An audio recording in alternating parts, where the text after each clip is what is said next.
Vous écoutez le podcast Il est écrit avec Louis. Ensemble, partageons la parole. Dans notre série Shemot, nous entamons le chapitre 21 de l'Exode. Court partage, mais partage riche que nous allons avoir aujourd'hui. Je vous encourage, comme d'habitude, à aller lire ce chapitre parce que je ne vais pas le détailler totalement. C'est un long chapitre de 36 versets, il me semble, de 37 versets, voilà, où on aborde différents points. C'est un chapitre de loi et nous allons voir comment ces lois vont révéler également le cœur de Dieu, sa justice, sa miséricorde. D'accord? N'oublions pas que les Hébreux ont quitté l'Égypte, donc ils étaient également soumis à des lois égyptiennes. Et maintenant, dans le chapitre 20, ils ont reçu les 10 commandements, mais la loi, ce ne sont pas que les 10 commandements, ce sont plus de 600 lois et principes divins que les Israélites devaient suivre. Donc Dieu avait besoin de coordonner, je ne sais pas quel mot dire, de coordonner son peuple, de leur donner un fondement, de leur donner une ligne de conduite, des règles afin qu'ils puissent coexister, vivre en tant que nation, en tant que société. Donc si vous m'écoutez pour la première fois, je suis Louise du blog ilestécrit.com et je vous embarque dans une nouvelle virée biblique. Comme je l'ai dit, Exode 21 s'inscrit dans la suite des 10 commandements donnés dans Exode 20. Et ce chapitre détaille des lois civiles et sociales qui visent à organiser la vie du peuple d'Israël. Contrairement à un simple code juridique, ces lois reflètent la volonté de Dieu de former un peuple saint et juste. Et il est essentiel de comprendre que ces lois ne sont pas arbitraires. Nous avons un Dieu juste qui s'adapte au cœur, puisqu'il connaît les cœurs, il sonde les reins, nous disent les Écritures. Et donc ces lois mettent en place une société basée sur la responsabilité, la justice et le respect de l'autre, dans un contexte où les peuples environnants ou voisins vivaient dans l'anarchie et l'injustice. Israël devait être un modèle reflétant la sainteté de Dieu, reflétant la pensée de Dieu. Donc, dans ce chapitre, nous avons différentes lois. Nous avons d'abord la loi sur les esclaves hébreux. Le chapitre commence par les esclaves hébreux. Si vous avez une Bible ou même une Bible annoté ou avec des titres. Le premier titre, c'est les esclaves hébreux et vous avez certaines lois par rapport aux esclaves hébreux.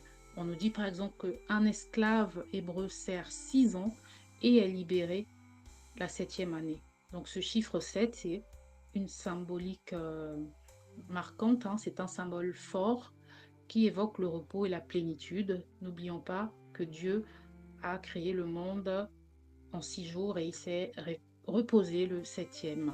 Et nous avons également le Shabbat qui est le 7e jour. Si un esclave veut rester volontairement chez son maître, il se faisait percer l'oreille et donc cela signifiait qu'il restait volontairement sous l'autorité de son maître, tout comme nous aussi nous sommes appelés à écouter et à obéir Dieu de manière volontaire et non forcée. Donc, si un esclave émet le souhait de rester sous l'autorité de son maître, c'est bien qu'il y trouve son compte ou bien que son maître le traite bien, tout simplement. Et Jésus, il est présenté comme le serviteur par excellence, puisqu'il s'est offert librement pour nous. Il est le serviteur parfait qui a obéi à Dieu jusqu'à la croix. Et en tant que chrétiens, nous sommes appelés à être des serviteurs volontaires de Christ, non par contrainte, mais par amour. Nous avons été libérés du péché, mais nous choisissons de rester attachés à Jésus, notre Maître, volontairement. Ensuite, on nous parle des fautes qui méritent la mort, et là, on nous parle notamment de la loi du talion. J'en ai parlé déjà dans un précédent podcast que je vous invite à aller découvrir sur la chaîne YouTube du blog, il est écrit. Donc, œil pour œil, dent pour dent.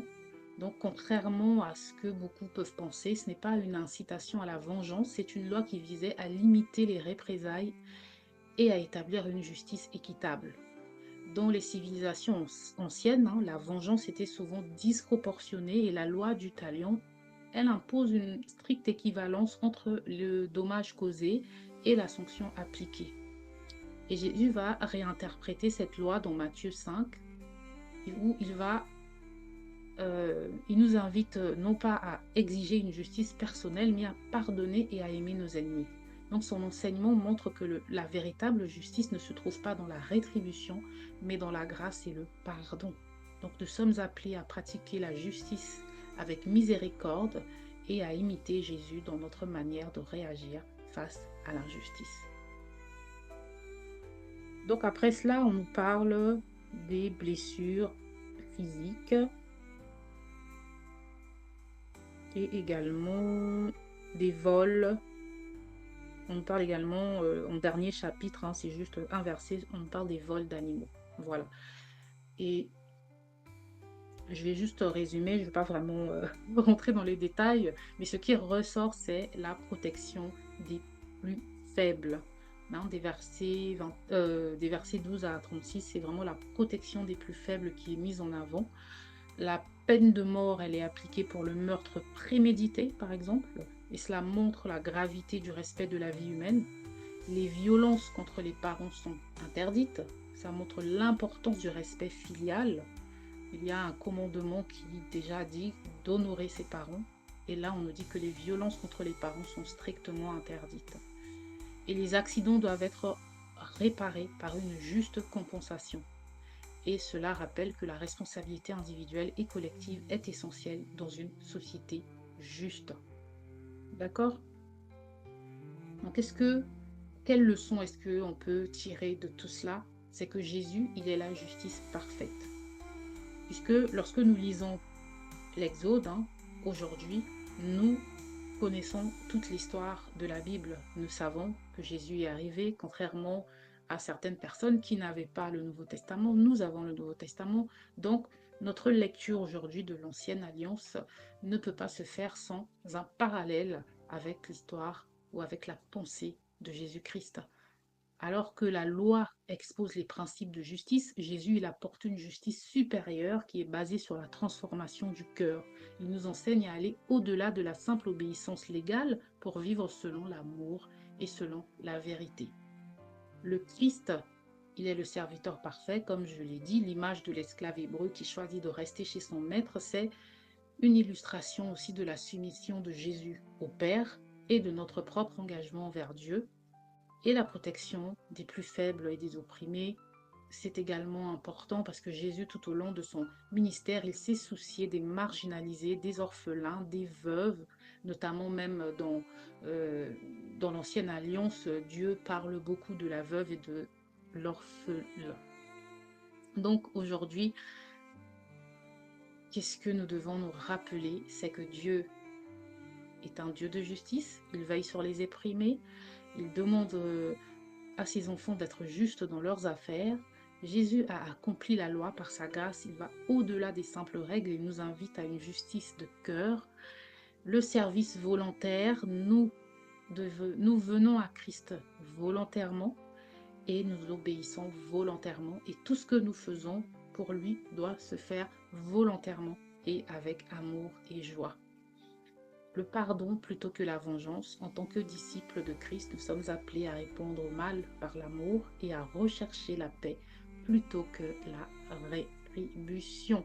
Donc, pour finir ce chapitre quand même assez long, j'en ai peut-être parlé de manière succincte, mais c'est un chapitre profond qui nous révèle la justice et la miséricorde de Dieu et je vous invite à aller le lire. Il nous pousse à une introspection sur notre relation avec Jésus et sur notre manière de vivre la justice de Dieu au quotidien. Si ce message vous a édifié, n'hésitez pas à liker, partager, pas moi, mais la parole. Ciao!